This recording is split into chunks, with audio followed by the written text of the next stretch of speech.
everyone, and welcome down to episode 149 of the Down South Photo Show with me, Brendan Waits, here in Ocean Grove, Victoria, Australia, and the guy on your other screen or in your other ear if you're listening to the podcast. It's a big welcome back to the channel and a happy new year to Cam Blake in Hobart, Tasmania, Australia. Hello, Cameron.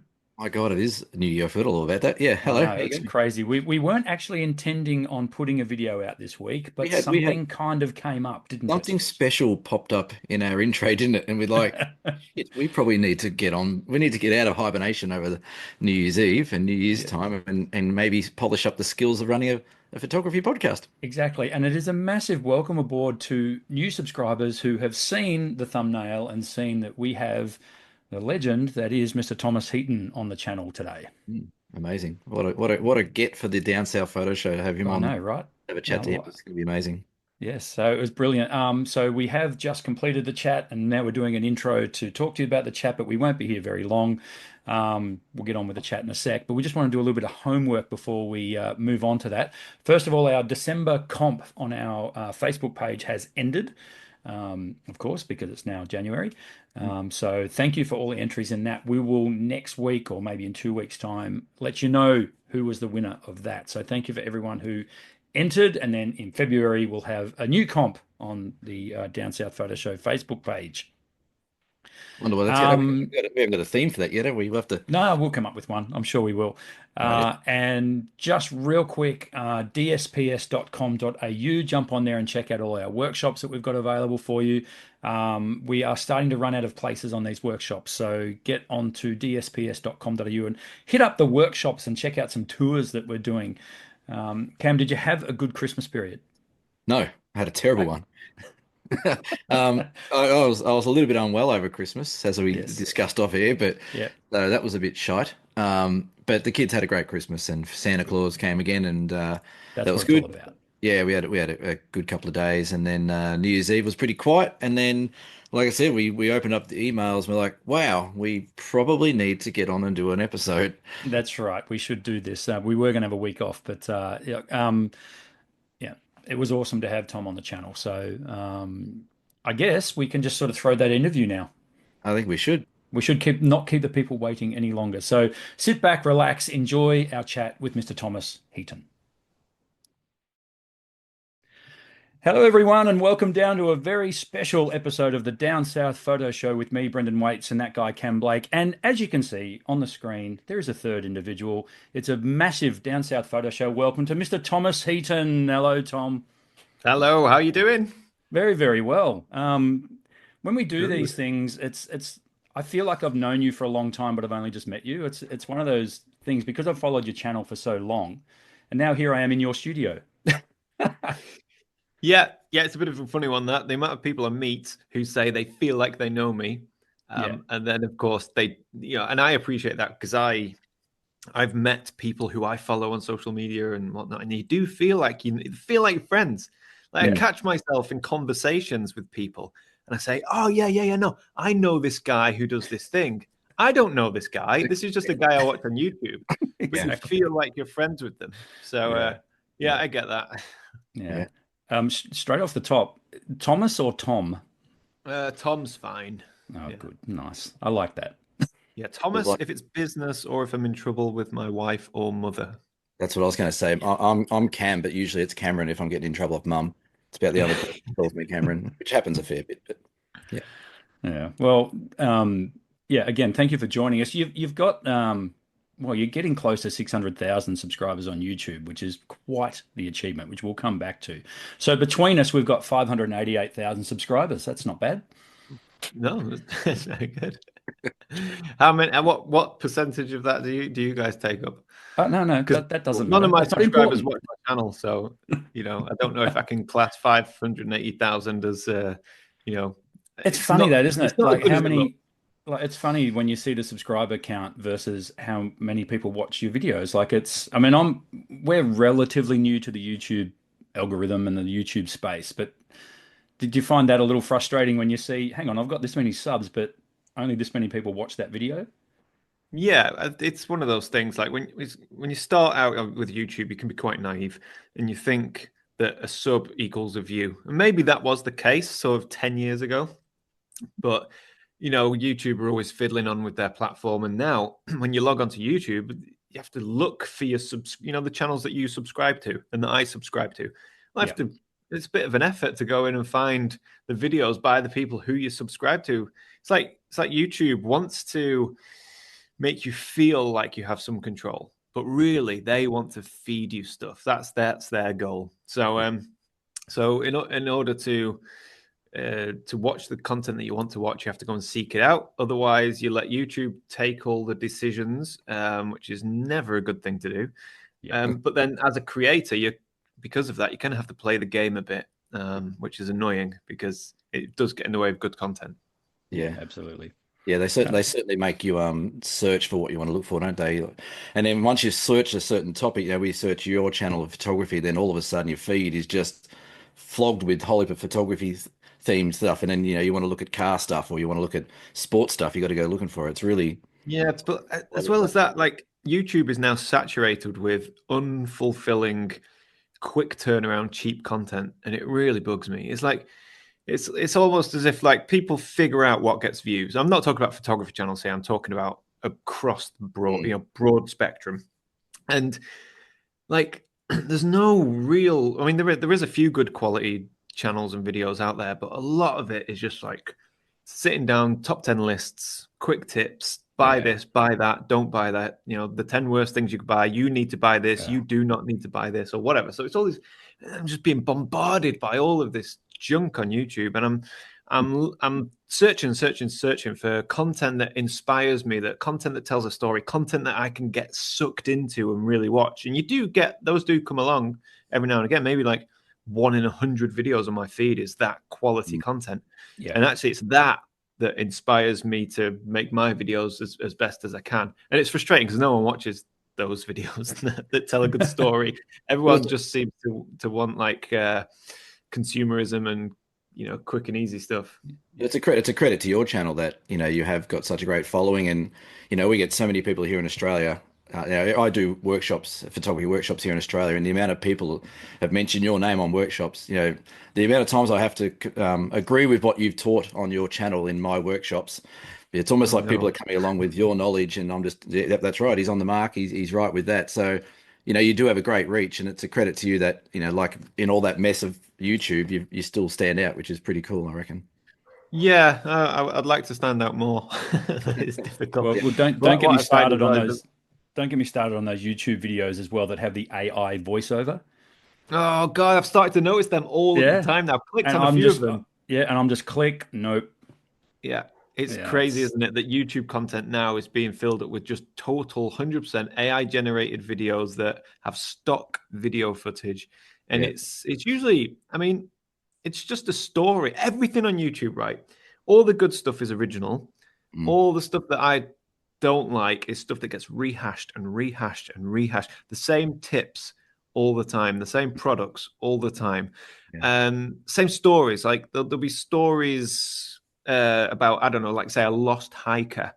And these stories go back 20, 30, 40 years, and they've been told Yes. and told and told. And now they're being told, but with an AI voiceover. yeah. Mm. And it's like, can nobody do anything original? And it drives me mad.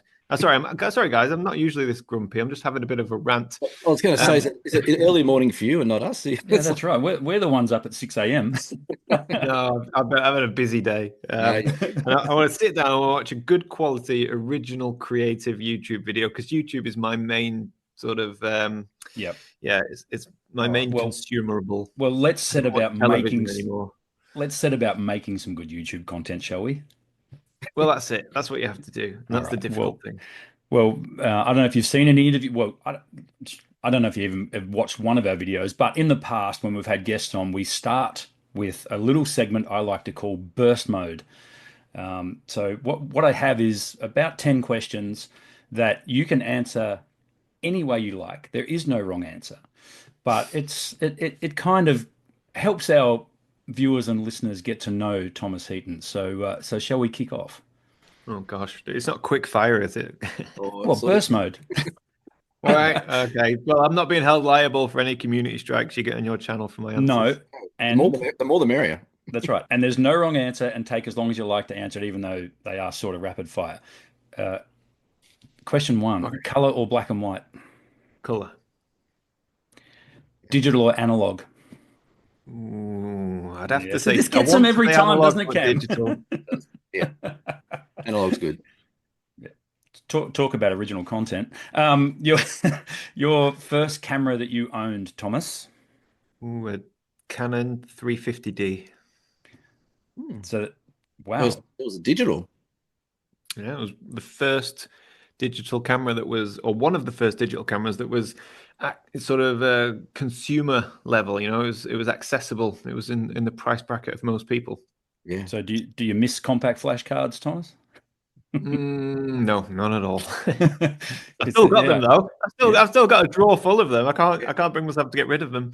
Yeah. yeah. That was the thing about the 350D. 8 megapixels, 7 areas of autofocus, I think, Yeah, and compact I don't know, flash. man. Something like that. Mine was silver. That's all I know. But I Nice. tell you what, it was brilliant. I got it. I was 20 years old, I think. Yeah, 20.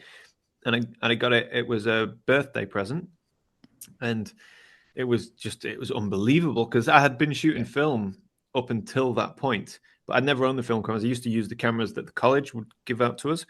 So like the Canon AE1 and stuff like that, sort of 35mm film cameras, developing in the darkroom, shooting black and white. And I'd had, to be fair, actually, I think I had a Canon Power Shot, some little point and shoot thing, which was terrible.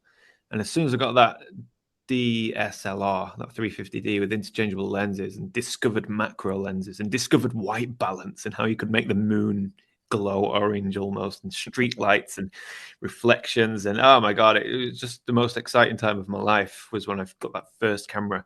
And actually it's really sad because you very rarely get that anymore. Yeah. The first kind of yeah, those first 6 months of really discovering photography and learning everything. Like, I'll never forget being blown away when I discovered what depth of field was, photographing a statue of a dog on the back of my couch, and I could throw the Yeah. background out of focus by changing the aperture. And I was like, oh my God, this opens up a world of possibilities. Yeah. Yeah, those were the days, man.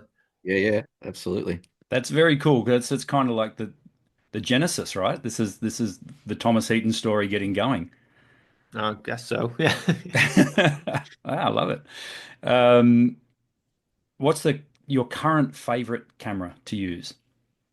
Oh, it has to be. Do you know what? I'm going to go out of left field here and say the Hasselblad X-Pan. Yeah. Cool.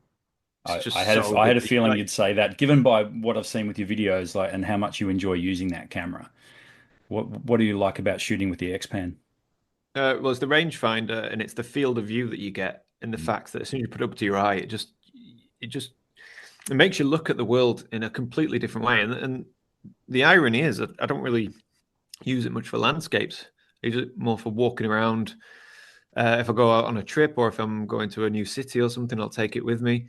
And it to me, it just I don't like filming with it because I like using the X-Pan in urban environments and I can't film myself in urban environments. It's just too cringe. Yeah. So I just like to walk around it. And I tell you, I'm not going to lie as well. There's something really, oh, what's the word I'm looking for? Like if you go to a busy tourist attraction and everybody's there with their iPhones and maybe someone's there with a Nikon Z7 or something and you pull out an old battered X-Pan where the film winds on after every shot, it's like, then you get a little air of superiority about you. So I quite like that. I quite like the fact that walking around the cool old X-Pan. And it is great to shoot because it makes me look at things different, shoot things different. And it kind of harks back to what I was saying about the 350D. When I got the 350D and I was just so excited about shooting everything, kind of similar when I get the X-Pan in my hand. Because I do landscape so much that any opportunity to shoot subjects outside of landscapes, I really, really enjoy. Mm. Very cool Yeah. camera. Hard to get these days, though. They're bloody Oh expensive. yes, I mean they were rare to begin with. I think they only made 5,000 Yeah. units, and most of them will be dead now because the electronics on them fail. Yeah, that's right. So Yeah. yeah, Yeah. very difficult to get. Two things there. I was in my shop yesterday, and a young kid bought in a Canon AE1 that he just bought at like a op shop, like a second-hand shop, and he'd paid like $150 for it, Australian, and in absolutely mint condition. I was tempted to offer him like 300 or 400 on the spot and it was so good to see a young kid with an AE1 in his hands. Yeah, film has seen a huge resurgence in the past, I don't know, 5 years maybe, Yeah, which is good to certainly. see. Yeah. Hopefully it continues as well. Yeah, and that what you were saying there about having a film camera. I mean, I've had my film camera at a coffee shop, and people just stop and they go, "Is that?" And they call it a real camera. Is that a real Yeah. camera? Yeah, it's great as well. It's a real conversation starter. I remember I was actually in Svalbard, and we were going to go on a boat and photograph some wildlife and polar bears and everything. But we had a couple of days in the town, so we were walking around Longyearbyen, which is the main town in Svalbard, or the only town, I think, more or less. And I had my X-Pan with me, and there was a few of us. I think it was four of us. We went for a walk, and we wanted to get a group shot of us with the X-Pan. So I gave it to a tourist and I said, "Do you mind just taking a photograph?" Said it's all set up. All you got to do is just look through there, put us in the middle, press the button. And he took 2 shots, and then he took another shot, and I'm like, "No, no, no, no, no! That's another 20 quid, God! It's so expensive." And then he's looking at it, and he's looking down like this, and he's trying to see the pictures so that we can, see if they're any good, or we need to take more. And I'm like, "Oh no, it's film." And then when I got the film developed, of course, it was just 4 floating heads. It chopped our bodies off completely. So yeah, fun experiences with that camera. Yeah. This is a very important question I've got for you, Tom. What's more important, composition or exposure? Composition every single time. I'm losing this one. You are losing that battle, but I that's put out fine. something It's that okay. I thought exposure was more important, and I've just I don't know. Exposure is very, very subjective. You can go high key, you can go low key. If you're shooting raw, you can fix most exposures these days. Yeah. Whereas composition, if it's off, it's off. Yeah. That's a good point. Absolutely. Thank you. Who is a photographer, living or dead, that you'd like to meet?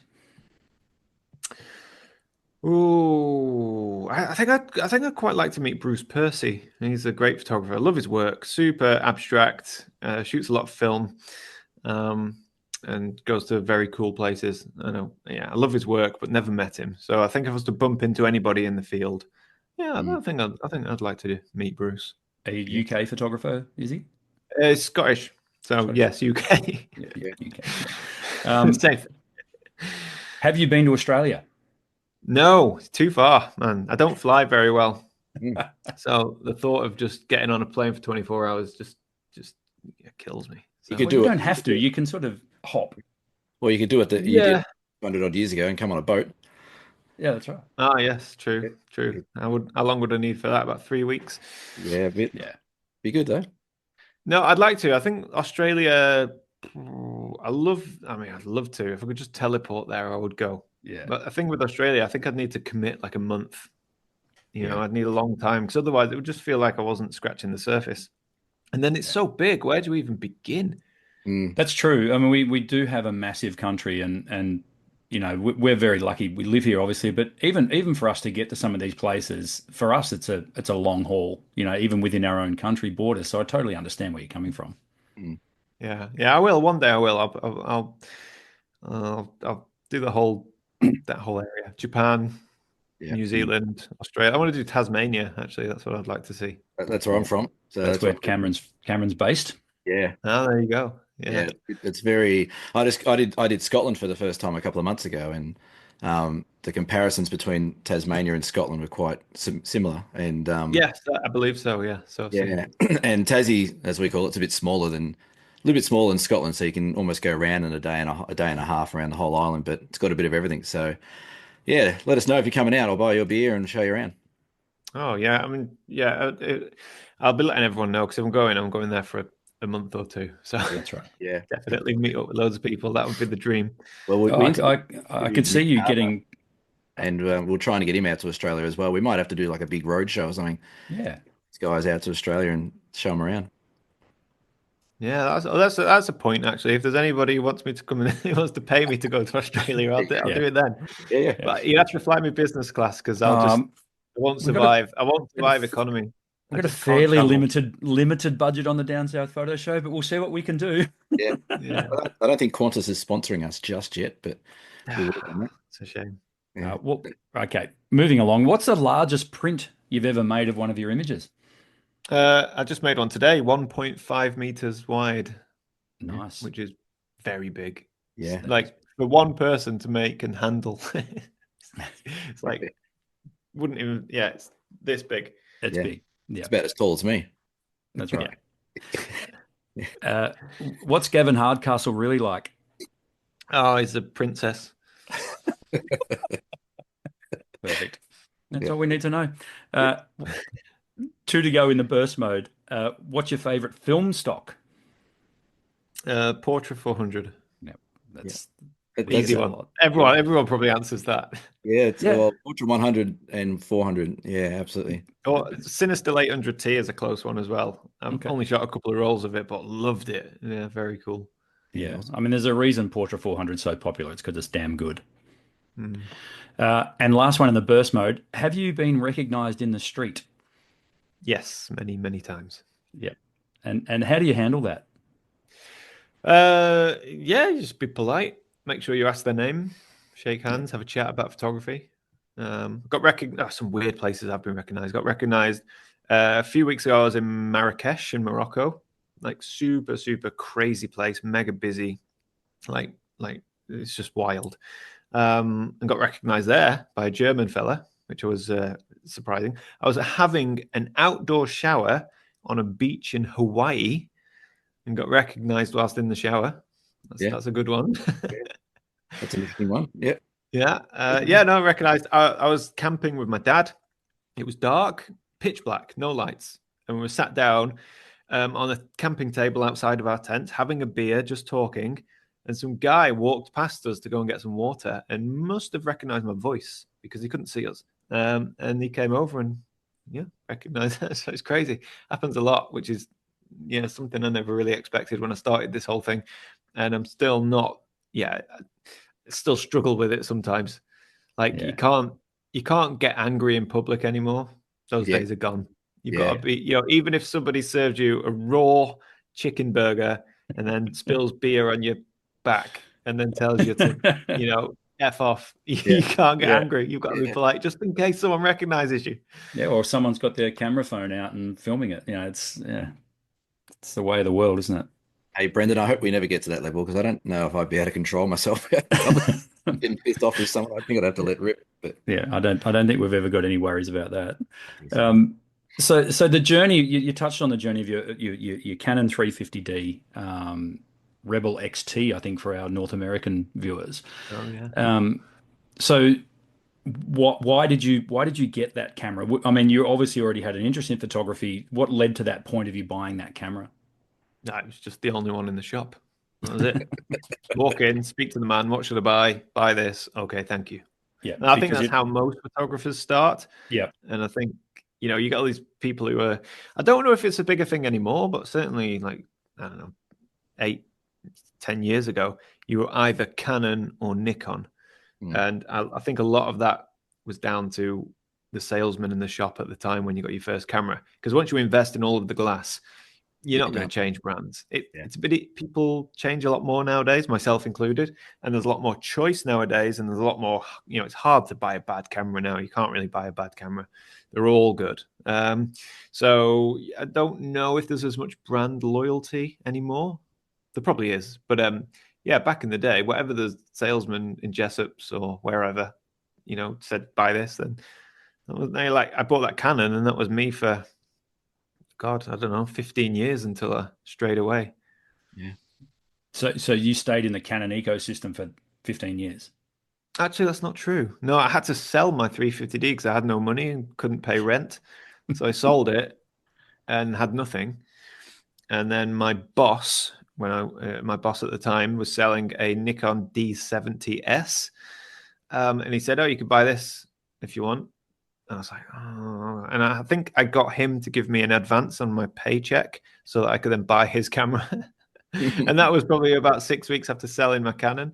That was desperate times, man. I was like, no money, in debt, had to cover rent, and I had to pay for a car, all the usual life stuff, and sold a full bag of gear, filters, lenses, 350D, the bag, sold it all for pennies.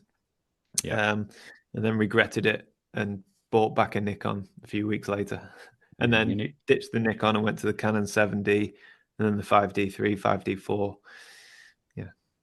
can I ask you what your job was at the time? Yeah, I worked for a an events company, so a company that would host events. They did all the stage management, lighting, audio, visual stuff. So I worked as a camera operator and video editor. So I would go out and film a lot of live events and corporate videos, that kind of thing. Okay. And so yeah, well that sounds like a natural progression. You had a video camera up to your face and you were Yeah, looking at yeah, for probably sure. I mean, probably I've always looking at worked. compositions and things straight away. Yeah, I've always made videos and taken images. That's pretty much what I've done forever. So it's good that I've never had to stray away from that, which is nice. Yeah, Mm. for sure. So that sort of started you on the journey of taking photos for yourself. What led you to kicking off your YouTube channel? What was the drive for that? Well, you know how we were having a discussion before about how there's no good content on YouTube anymore. Yep. Yeah. So There it's the wasn't same back thing. then either. No, I couldn't find what I was looking for. Yeah. I remember specifically, I was watching a lot of mountain biking videos, and a lot of these mountain biking videos were teaching you how to do things, how to fix your bike, how to do jumps, so on and so forth. And then I found a mountain biking video that was a really cool cinematic one that told a bit more of a story. And it was more inspirational than anything else. And I had planned to go and shoot a sunrise the next morning, but was feeling low on motivation. So I thought, oh, I wonder if there's any like photography videos that are going to get me like excited. Much like when you watch these mountain biking videos, the first thing you want to do is get your bike and go for a ride. So I was thinking, great, I'll watch a photography video. Maybe there'll be I'll get some cool stuff. And there was none. There was Nick Carver and there was Ben Horn, both doing infield photography videos. But most of the other people, it was all just adverts, Mm. just selling your stuff, no real advice, and there's certainly no inspiration. So I thought, what if I go and just document one of my landscape shoots? What if I go out and film the type of video that I'm looking for? And that was it. So I sort of did it obviously as just a fun thing to do. I had no idea that anybody would watch it or that it would sort of lead to where it's got to today. Yeah, Yeah. so it would have been like was it a fairly sort of straightforward basic editing process then? And you still, I'm assuming, edit all your own videos, is that right? Yeah, everything. Yeah. Edit, Yeah. film. Yeah, I'm very Nightmare. bad at relinquishing control. Yeah. Oh, no, it's a credit to you because you mean, man, I just edit this little channel and I know the work that goes into even a basic edit of this very interview. Like there's going to be some basic stuff that I need to put together. I watched some of your videos, particularly the more in depth and complicated shoots. I'm like, man, where does this guy find the time? Like so you must have to lay out a schedule a fair way in advance, I would assume. No, still no schedule. Just go, Yeah. Just just see what happens. And yeah. when you film, when you make videos and you've done it for so long, you know what you need. Because I Okay. edit my own videos, I know what shots I need, what works, what doesn't work. So that helps a lot. It's kind of like driving a car. After a while, you just get used to all the moving parts, and then it becomes second nature. Yeah. So, I mean, for example, the series you did on storm chasing in the US last year, that was riveting. I loved those videos. I thought that was fantastic. And the way you did it, was it over 3 or 4 episodes? So Yeah, four was that, episodes, I think. yeah, and that was pretty much done on the fly. Is that right? Oh, everything, well, 100%. When you're storm Yeah. chasing, you're Yeah. only ever on the fly. There's Yeah. no plan. You just go, go, go. I think that had 5 cameras running at different points. So you can imagine trying to edit together two Yeah. weeks worth of footage from 5 different cameras. Yeah. No, With, with minimal sleep in between. Yeah, for sure. no, that's phenomenal. I mean, the way they came across as well. It worked really well. So with that in mind and the places that you've traveled to, what do you find makes a good place to travel, like a good location to travel to? I mean, you obviously you do your you do your research and you go to these places. Are you on the lookout for something constantly? I mean, there's and you correct me if I'm wrong, but there's definitely a Thomas Heaton look about your photos, obviously. But I can look at some photos online and say, well, that's got a Thomas Heaton vibe about it. Is there something that you always look for when you go to these locations?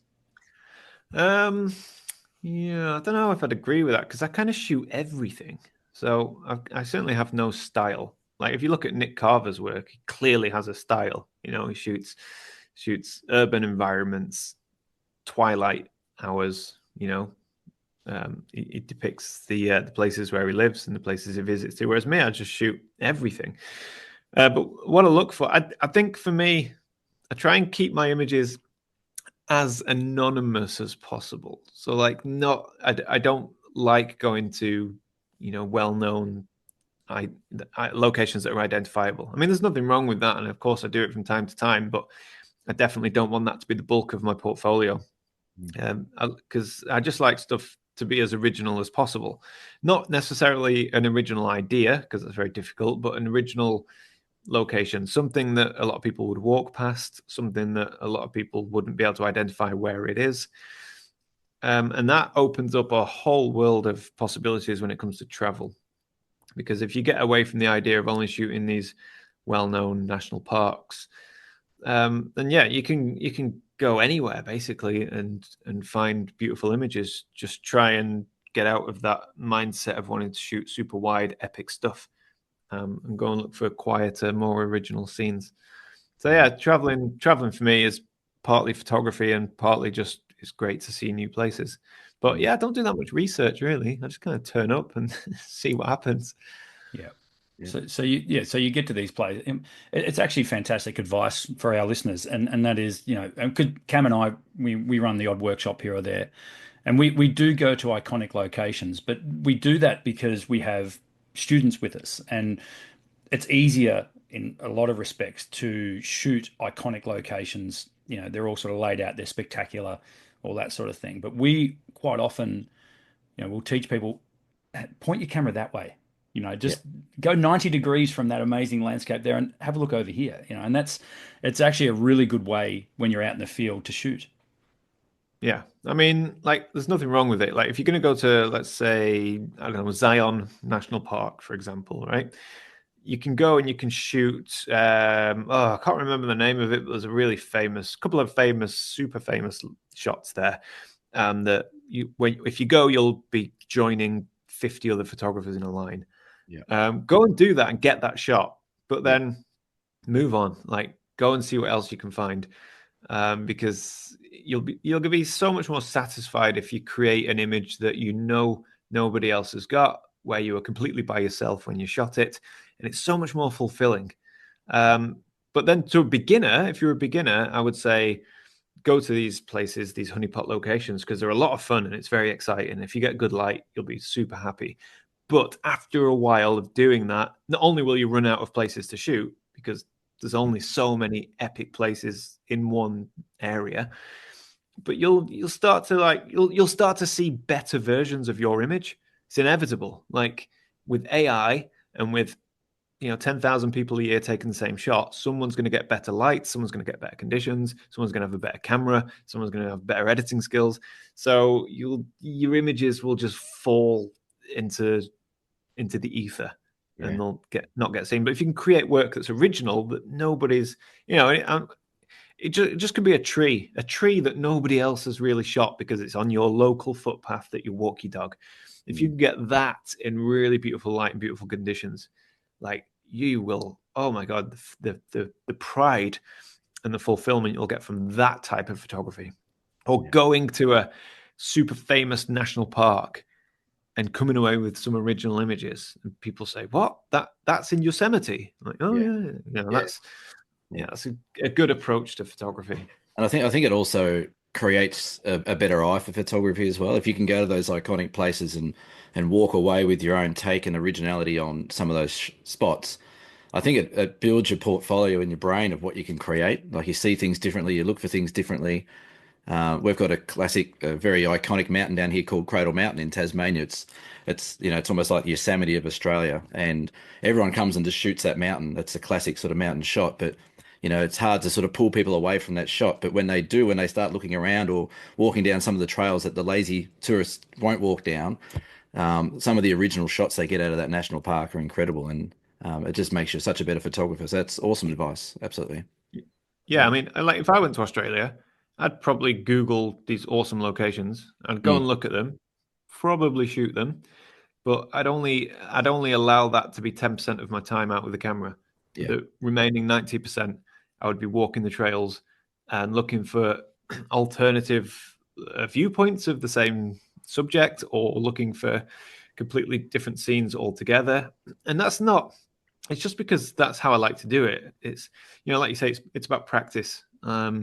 And the more you practice, the better you become at breaking down the landscape and identifying compositions and images.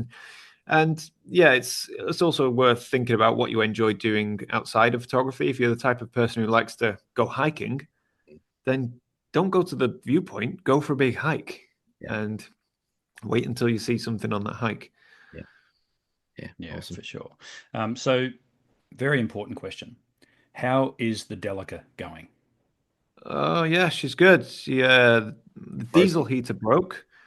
Um, so I had to go underneath and get all that fixed before the cold spell that came. So I've just released a video today where I was shooting really cold conditions. Like, it was amazing. It was like you won't ever get this in Australia, but there was a hoarfrost, which is Right. basically as if somebody sprinkles icing sugar over the land. We actually had Everything stopped. we actually had a hoarfrost in Tasmania this year for the first Oh, so time. you do get them? Yeah. That's my ignorance. Yeah. I Yeah. just No, thought everything in you're Australia right. was It's 40 degrees. it's very rare that it would happen. New Zealand gets a lot of hoarfrost, but Australia Yeah. not so much. But yeah. Yeah. Yeah, Yeah. so I saw the weather forecast. I was like, right, I need to go tonight, but my heater wasn't working, so I had to get under the van, fix the heater, and then drive north to the hoarfrost, and it was Yep. very cool. Yeah, the van is, if I keep giving her regular oil changes and services, she'll run forever. Best Yeah. engine in the world, I think.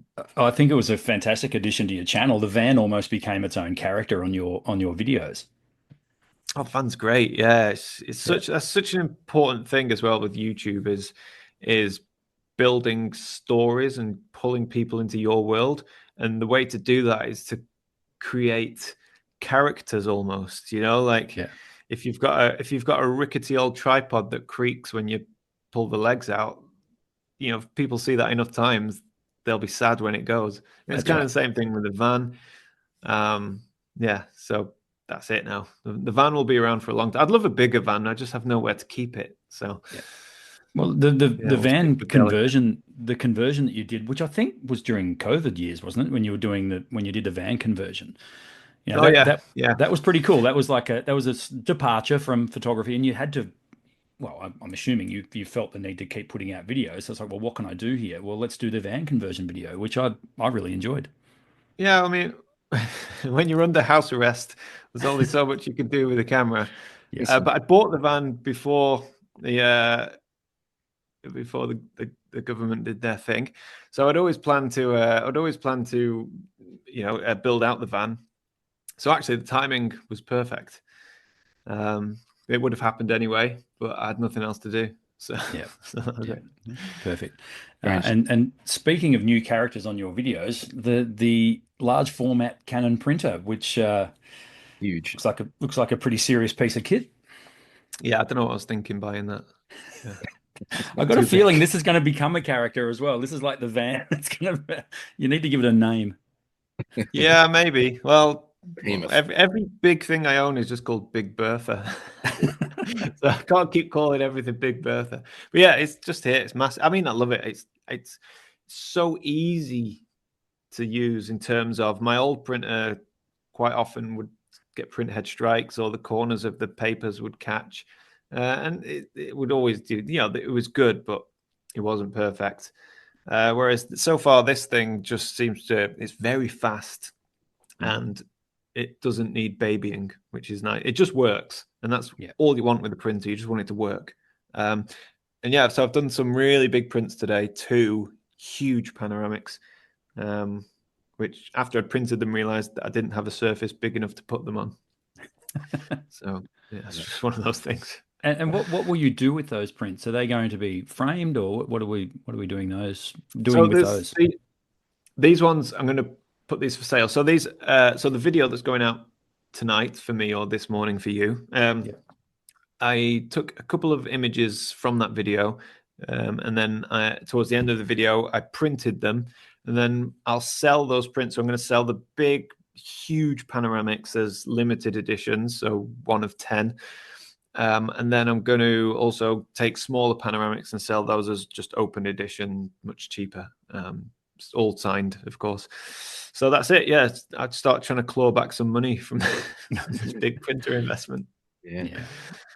And they are quite the investment as well. I mean, I think it's great that you printing your. I mean, a lot of photographers do it now. They invest in the big printing gear because they want. And I'm assuming, like most photographers, it's that control that you've got over the final product. Yeah, it's the control, but it's also a really fun, satisfying thing to do. Like, if there's any, the photographers watching this video, print your work. Don't be an idiot like me and go and buy a large format printer, but buy yourself a little, Pro 10 or something, and just print your work. Print it small, because it's such a crying shame when images are just left on a hard drive and then you put them on the internet, but then algorithms kill them. No one sees them. So print them, pin them to your wall, keep them in a folder, whatever. Analog. That's what you want to do. It's so nice to see an image in print versus on a screen. It just completes the process. I don't think you'll have any arguments between Brendan and I. We're definitely all for printing and getting it out there and framing and showing. It's the whole process, isn't it? That's the last step that people seem to forget these days. Is you can take the shot, you can edit it, but then it just sits on a hard drive. What's the point? It needs to be tactile. You need to be able to look at it and show it and feel it and see it, and it's such a better outcome that way. Yeah, and then if you want to get really crafty, you can make your own mounts and your own frames and that kind of thing, and you have a lot of fun doing that.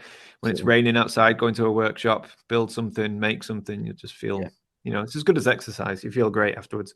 Yeah, absolutely. And the thing that got me into the industry years ago was I got a print framed and I put in a frame and I gave it to a friend of mine for his 21st birthday. And someone dropped the magic phrase, "Hey, you could sell these." Yeah, that's all you need to hear, isn't it? That's it. And then that was it. 30 odd years later, here I am. Still making rectangles. Still making rectangles. I love it. So lately, Thomas, a new addition to your videos has been you showing your raw files at the end of the video to show people your editing process. Why did you find it necessary to start doing that? There's a couple of reasons, a few reasons actually. One reason is because my hope is that it makes people watch till the end of the video. So if they know that something's coming at the end that they're interested in, then they'll stick around and watch all the way to the end. The other reason is because I genuinely think it's interesting and helpful for the viewer to see how the image looks as a raw file and how it's been edited. Another reason, and this is because I'm very cynical, is that AI now is just off the scale. It's terrifying how in just 6 months to a year, AI is just gone, leaps and bounds. So what that does is it creates cynicism in the photography community. A bit like in the old days when you post a really epic sunrise and people would say, "Oh, Photoshop, sky replacement, blah, blah, blah." It's kind of the same thing. If you capture a beautiful image, people might just think, "Oh, it's probably AI." Now, it's not too much of a problem for me because I've got the video. But even then, the video doesn't show everything. So I thought, let's just be as open, honest, and transparent as I can with my images and show the raw files so that people see what I've cloned out. People can see, how much contrast I've added or how much I overexposed the original image, whatever. And I think transparency and relatability is an important thing, because when I was learning photography, I would see these amazing, let's say, for example, HDR images, right? Going back a while now. And you see an HDR image, and I just couldn't fathom how it was done. It's like, how is this? And you see these beautiful images, and you go, how? I would love to see how the photographer created that. And yeah, that's what I want to see. Hopefully people will be encouraged by seeing the raw files, and then they're not like, that's all you need is good light or whatever. So yeah, that's it. It's many reasons, but mainly because I always think about how can I add value to the person watching the video. Yeah, well, you've definitely done that. I mean, I watch your videos to the end anyway, but then seeing that, it was great. It was fantastic. It's almost like lifting the curtain a little bit and seeing, okay, this is how far this image has been, how much this image has been edited, because there is still that the general public is quite naive when it comes to good photography, and you know, uh, most people can tell when an image has been over edited. When you put your raw files up, your changes are quite subtle, Mm. which speaks to the fact that you're obviously quite an experienced and talented photographer.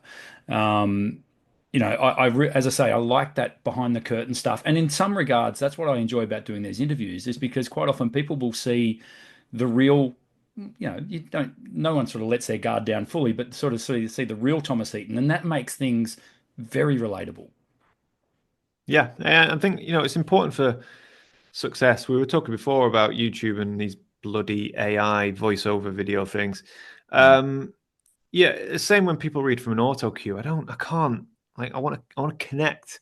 I want a moment in a video when I'm watching something. I want a moment where I can relate to them. Like, I do that too, or whatever. I think that. So yeah, I always try when I make my videos just to be as open and transparent as I possibly can. Leave the mistakes in.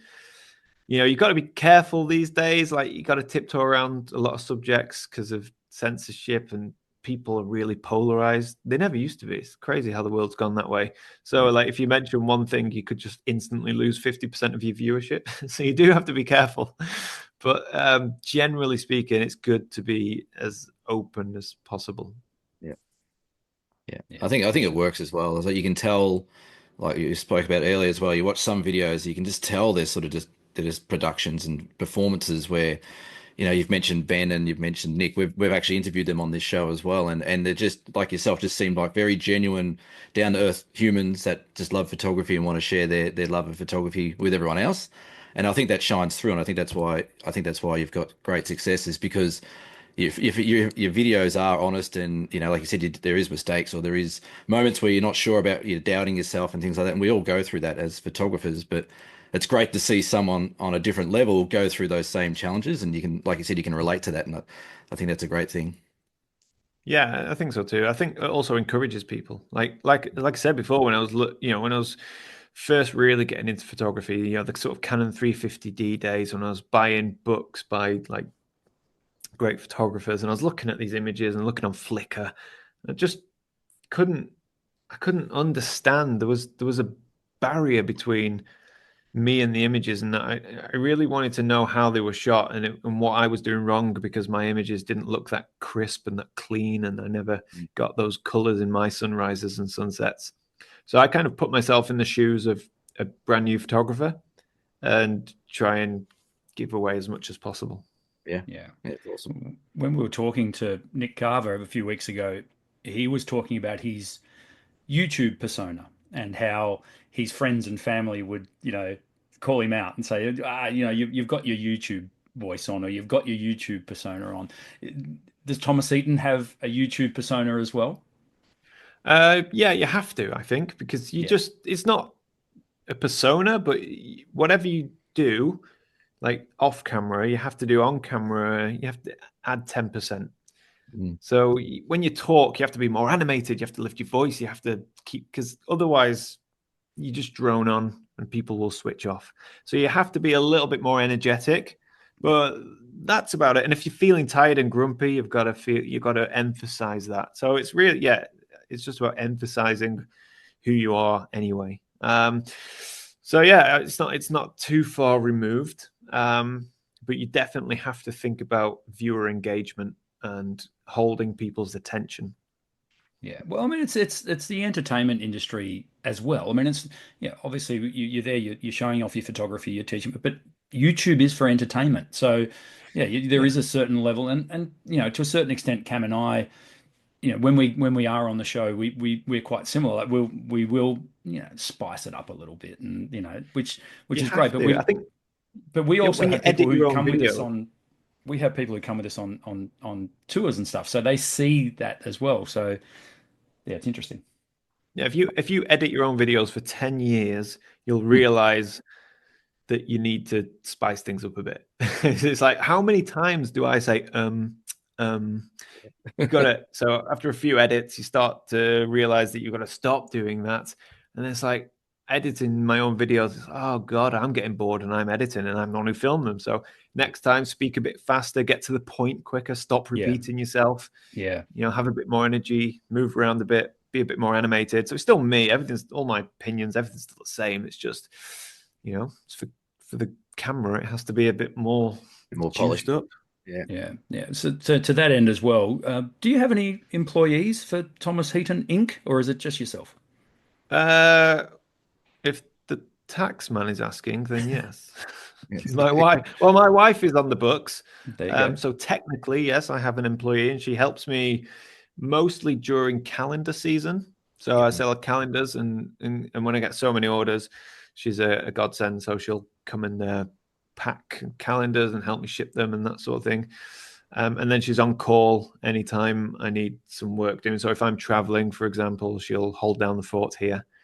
But other than that, no, just me. I couldn't have an employee. No. Yeah, they're trouble. Yeah, they I are. don't have an office. Well, I've got an office, but it's my house. Yeah. And then I'd have one more thing to think about. And also, I'm very spontaneous in that I don't really plan ahead too far. So I couldn't tell my employee when to come into work because I don't know until the day that I need them. Yeah, it's actually a fantastic way to be. I mean, in some regards, I'm a little jealous of that because I run a business with employees, and you're exactly right. You lose a bit of that spontaneity when you're on such a structured schedule. Yeah, also, I really think it's important to be agile. Like, if I was to take on employees in order to grow, then how much would I have to grow to then just be pretty much where I am now? Yeah. Like, yeah. I don't know. I don't see the point of an employee doing what I do. Maybe a personal assistant or something like that, or hiring people occasionally for big jobs. I could hire a cameraman if I needed, if I wanted to make some sort of epic video. Yeah. But generally speaking, I just want to be as small, as agile as possible. Yeah. Well, to that end as well, when you're out on a shoot, when you're doing most, as you said, most of the work on your own, does it get lonely at times? And if so, how do you combat that if things aren't working and you've got no one to bounce off? No, I love my own company. That comes across. Yeah. Yeah, I never get lonely. Never get lonely. I'm the type of person if I'm at a party or at a dinner with lots of people, when I go to the bathroom and there's nobody in the bathroom and it's just me, oh, it's heaven. It's like heaven. Oh, Yeah. silence. Yeah. But saying that, some of the best photography trips I've done have been with other people because it's just you're all there for the same reason. And it's so much fun. The ideal trip would be going away with a bunch of mates, all going and doing your own thing during the day, and then meeting up on an evening and discussing what you've been filming and shooting all day. Yeah. So yeah, I'll lean either way, but I don't tend to get lonely. Cool. Yeah, something tells me, when you head off in that van, it's Tom time. That's you're into Oh, that. it's nothing better, man. Yeah. Get the Starlink up. Get yourself fast internet. Yeah. Get some films on the go. Make a cup Yeah. of tea. Kick back. No one around for miles and miles and miles. It's heaven. Yeah, well, I think you're preaching to the choir on this channel for sure. So in a nutshell, and this is going to be, I don't know how much time you would need to discuss this, but can you tell us all about the 617 Club? Yes. So the 617 Club, again, it formed for a few reasons. One was like it's very difficult on YouTube because I reach such a broad audience. Like, for example, if I wanted to, I like the idea of having meetups and meeting people who watch the channel, but you can't announce that on YouTube because there's too many people, right? It would be chaos. And as well as that, if I wanted to make a video about, a really geeky, in-depth video about some processing technique or a printing or whatever, again, that doesn't appeal to a broad audience. So what you need a way of sort of creating a community of the people who really care, the true fans. So we created the 617 Club. Now it can't be free because then just loads of people would join then no one would be engaged because anyone would come in, there'd be all kinds of characters and people would leave. And so they have to be committed by paying, which is great because it gives me an extra income. It gives me something outside of YouTube because YouTube is great, but it's not mine. Like I don't own the channel. Google owns the channel. So if they want to kill it, they'll kill it. So it's good to have my own thing. And it's fantastic because I could do all the stuff that I want to do but can't do on YouTube. So make tutorial videos, live streams, meetups, little fun competitions and challenges, and give prizes and giveaways. And I've met so many good people. Like the community is really strong, and it's still. I was kind of expecting maybe the engagement within the group or the club would start to die off a bit, but it's not, man. It's growing, and people love it because there's no ads, there's no sponsors, there's no algorithms either. So you can organize your feed how you want it, and people are learning from each other. People are organizing their own meetups. It's like, so basically it's how social media was 10 years ago. Yeah, it's great. that's awesome. Yeah, it's very cool. I mean, I'm a member of the 617 Club. Joined it last year, and you've not been to a meetup though.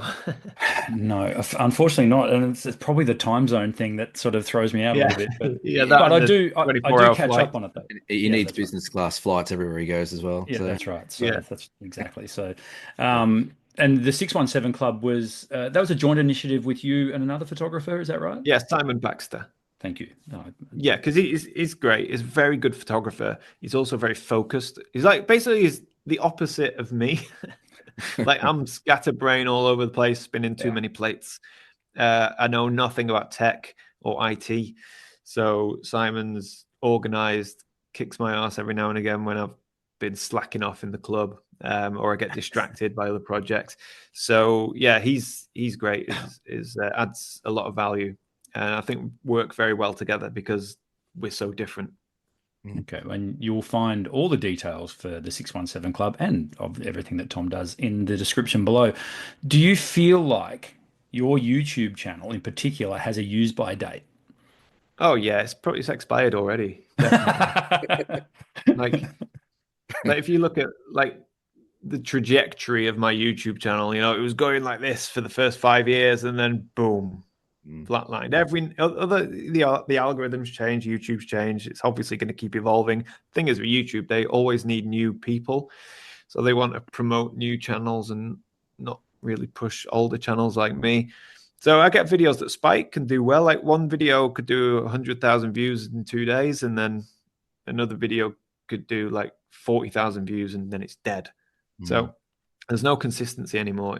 It's weird. It's like it's the whole thing where subscribers have been pushed away, as in that YouTube's not really a subscription thing anymore because it's just people are fed videos by the algorithm. Yeah. So it's difficult to predict like where it will go. It's not steady anymore. When I first started, it was fairly predictable. Now it's very unpredictable and it's stressful. But I just kind of I enjoy doing it. That's the most important thing, and it's still my living. It would be nice to get 1 million subscribers and be able to pay off my mortgage, which I thought that's where I was in 2017. I thought, okay, well, a few more years, and and then just that happened, which happens to everyone. It's totally understandable. And I don't know if landscape photography has like a ceiling. So, I'm not sure if I'll ever break through. Like, I don't think I'll ever be in a place where I'm getting 150,000 views every week per video. I don't think that'll ever happen unless I change something massively. But then I don't want to do that. I don't want to start doing videos.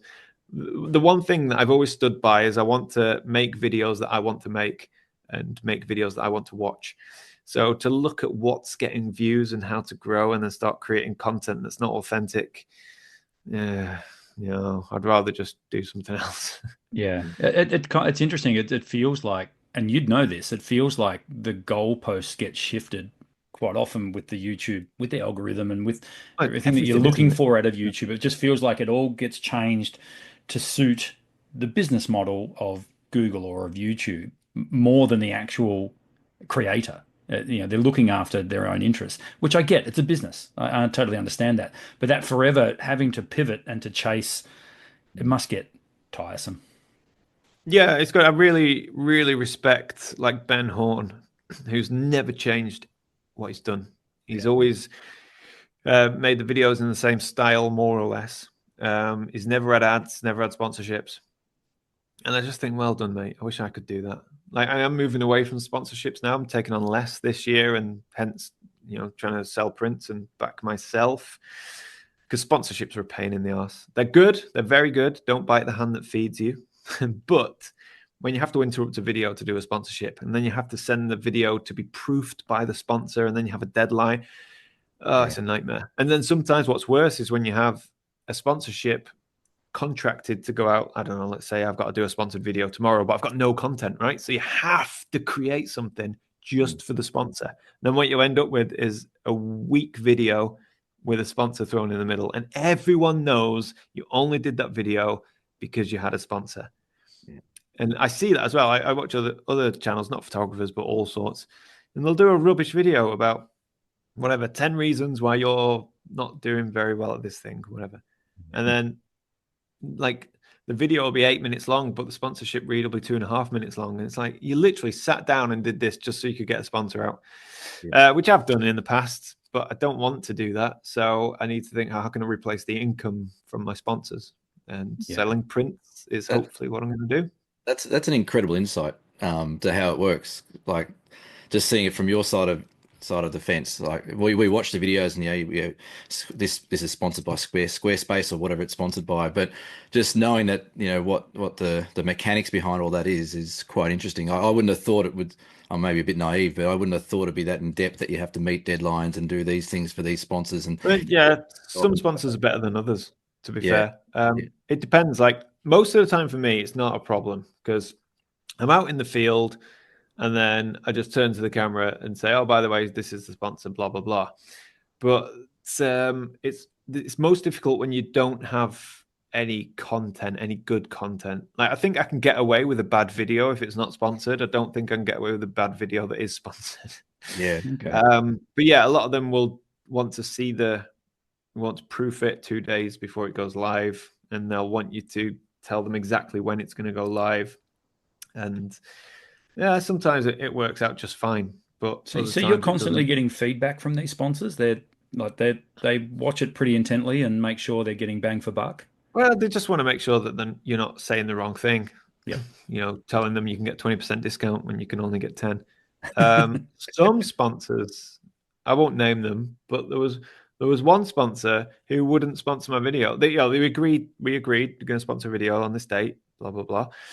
And then I sent them the video, and they said they don't want to sponsor it because it was a film video, and they said they only deal in digital cameras. Like, right. It's the same audience. Doesn't matter. Yeah. It's still photography. Anyway, they said no. I was like, that's crazy. So yeah, well, you got to be careful. I mean, that becomes the tail wagging the dog, right? And that's tricky because you want to keep the sponsor. Yeah, I'm assuming. Well, maybe not anymore. Exactly. There's a few that I've dropped. Like I did a beer sponsorship, and it was kind of cool the first time I did it because I was like, oh yeah, beer, and it worked with the content I was making. And then they wanted to sponsor more and more videos, and I just thought, is this really adding value to the viewer? Like, does the viewer really want these beers when they're only available to people in the UK? And I was like, probably not. And then the beer company, they contract me for 2 videos, and the first video they didn't get any sales, probably because I was just because I did a half-hearted. It wasn't very good. And then they said, well, because we didn't get any sales, we now don't know if we're going to sponsor the next video. So will you do some Instagram posts and this, that, and the other? And I was like, do you know what? No, just forget it. Let's just not do anything. I'm not comfortable doing it anyway, because the perfect sponsor is one that pays me and that genuinely brings value to the viewer. So is it a service or a product that they can use and might actually help them, and that I know? Like I had Valorette sponsor me, and that was brilliant. because I'd recommend Valorant to everyone anyway. So yeah, that works. Okay. What I wouldn't do is Who are Valorant? What do they do? Sorry, I'm not familiar with them. They make gloves, photography gloves. Right. Okay. Yep. Specifically Cool. photography gloves. You won't know anything about that in Australia. I was going to say we don't need gloves. Yeah, no. Yeah, specifically photography gloves. Very good. I've used them for nearly 10 years. And they said, "Can we sponsor a video?" I was like, "Well, yeah, because I've got like 9 pairs of your gloves." So yes, absolutely. So that was easy. Whereas companies like there was a company who would allow you to invest money in art, and they wanted to sponsor me. I was like, "No, I don't think so," because I wouldn't invest my money in art.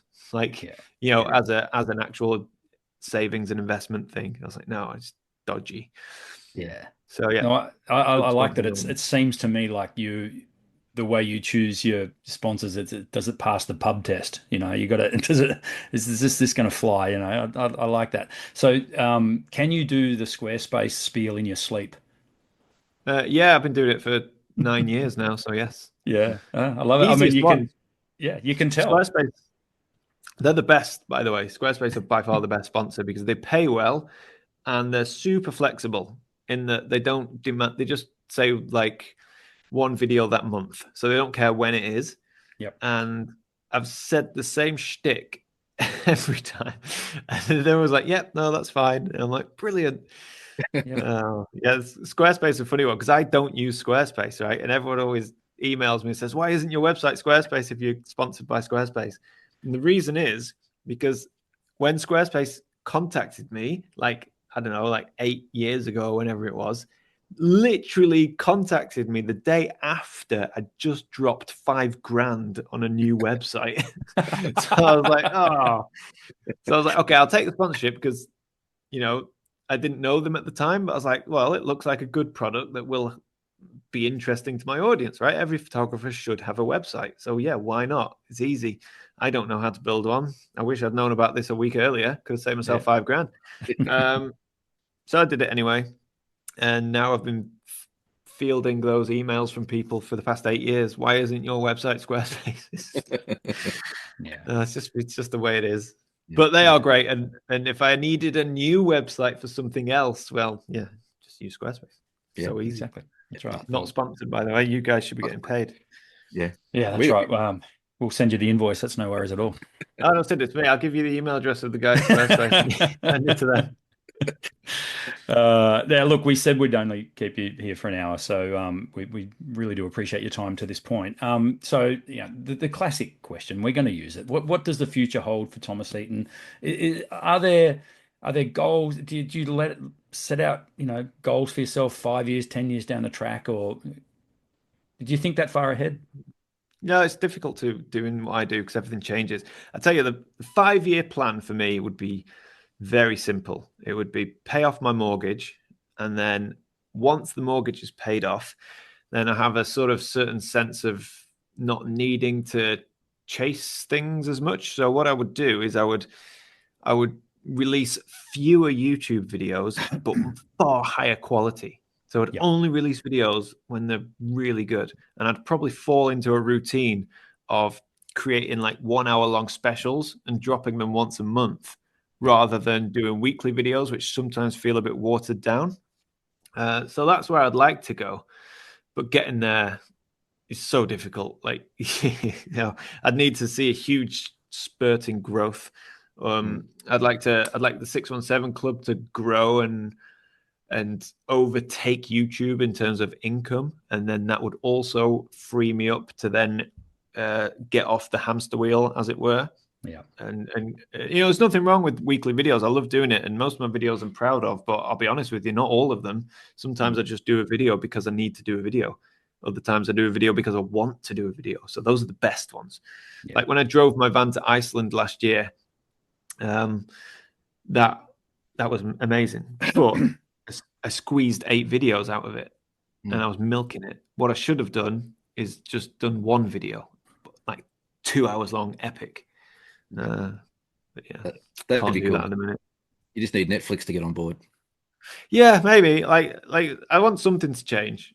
Definitely. Like fewer sponsorships, more not crowdfunding, viewer support, which frees me up creatively. A few changes in the content. Like my video next week, I'm actually making a photo frame. So because I've got my new printer, I'll be doing lots of prints. I'll do a nice panoramic, and I've got my office needs prints. I've got a lot of bare wall space in here. And for the last year, I've been meaning to get myself a panoramic on the wall above, well, behind you, sort of on this side of back of my computer. So I enjoy woodworking. I enjoy making things. So I thought, oh, let's make a frame. And I was like, oh, let's make a video about making a frame. So it's a whole printing, making thing. It's not a tutorial because I don't know what I'm doing. I make a mistake at every possible point. I can make a mistake. It's just like a bit of a fun kind of, bit of creativity, bit of making something. Hopefully people will appreciate it. And I think it's a good story as well, because having some old nothing piece of wood and then seeing the process of this final thing at the end, it's a bit of a journey, and hopefully that kind of content does quite well. So I've got an idea for you. Why don't you drive to Tasmania? I would do. I don't know. I'd have to drive across the Eurasian continent. Oh yeah, man. This would be China, unreal. maybe. Yeah. My geography is not great. I don't know how I'd get there. I'd Well, probably need 2 years and 3 engines, but all good YouTube videos need a bit of jeopardy. Yes, for sure. Like that's the great thing about being a YouTuber. It's probably the only career where when something goes wrong, everybody goes, yes. Content. Yeah. So, I mean, my road trip videos do really well. Like if it was up to me, I'd just do road trip videos, like drive to Iceland. That did really well. When I drove to Sweden to buy my Hasselblad X-Pan, that did really well. More big solo road trip journeys where things can go wrong. Yeah. Well, I find myself with and I'm sure everyone's the same, but when you watch YouTube, particularly photography, because that's what we're into, I find myself living vicariously through people, and you're definitely one of the people that I live vicariously through. I watch your videos with a great amount of interest, and a lot of it has to do with I connect with your well-being just as much as I connect with what you're actually producing, which are fantastic photos.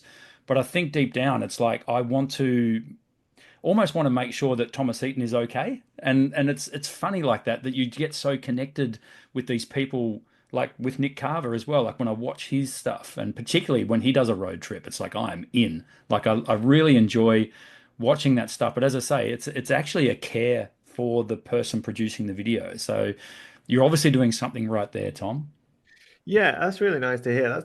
I think all that means is that what I focus on, like I remember I did an exercise about 2 years ago, and it was a bit of a meditative exercise with a guy who's he's not a therapist. He was very clear about that, but he's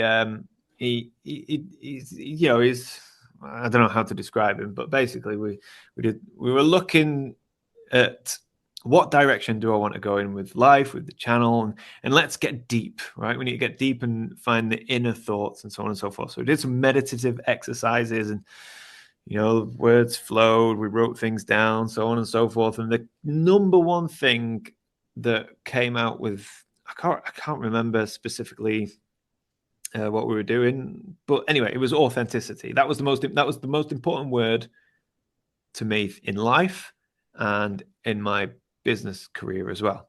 That's why I'll never scam anyone. Right? I can't I can't scam someone. I can't charge. I can't try and I never did it. I never did NFTs. Actually, I tell a lie. I tried. I saw people making so much money off NFTs, and I thought, oh God, let's give it a go. And I did one, and I think I tried to sell it for £50. I don't know what that is in dollars for you guys. Probably Yeah, $1,000. This is terrible. I don't even know what I'm selling here. I'm literally just selling a JPEG on my screen.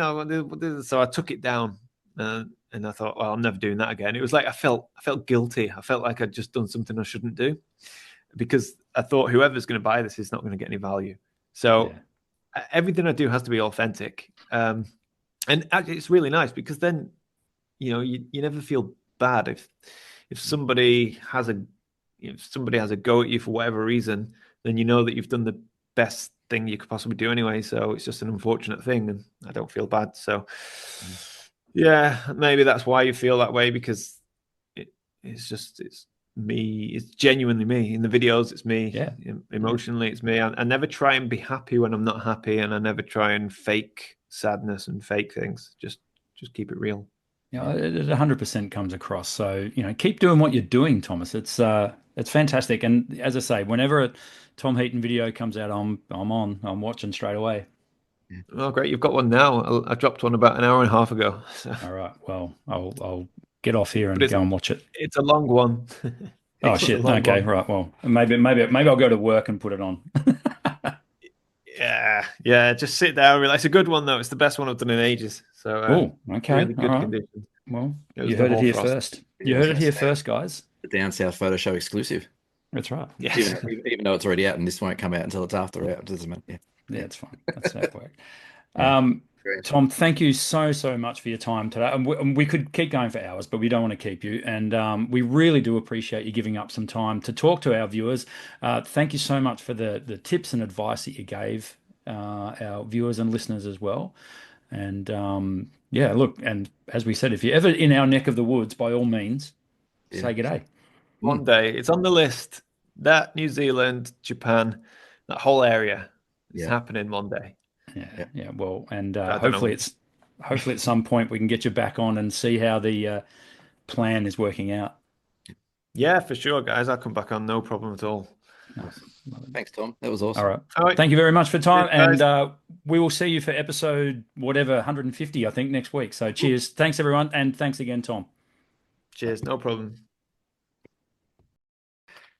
So there you have it. What a fantastic interview with Tom. Thoroughly enjoyed his time. He was very generous with his time. We said it would be an hour. It ran a bit longer than that. So absolutely brilliant chat. The guy comes across as very, very genuine, doesn't he?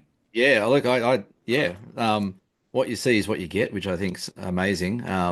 What I loved about that was he just gave so many insights as to what he does and what happened behind the scenes, and like he mentioned there towards the end that authenticity is his thing, and it is like he's very authentic. And we spoke about sponsors, we spoke about putting videos together, we spoke about what drives him and things like that. So that was really good. That was a lot of fun, and yeah, hopefully we can get him back on the show again. I reckon we need to start a fundraiser to get him down to Tasmania by the sound of it. Yeah, definitely. Yeah, that's right. We'll get him there.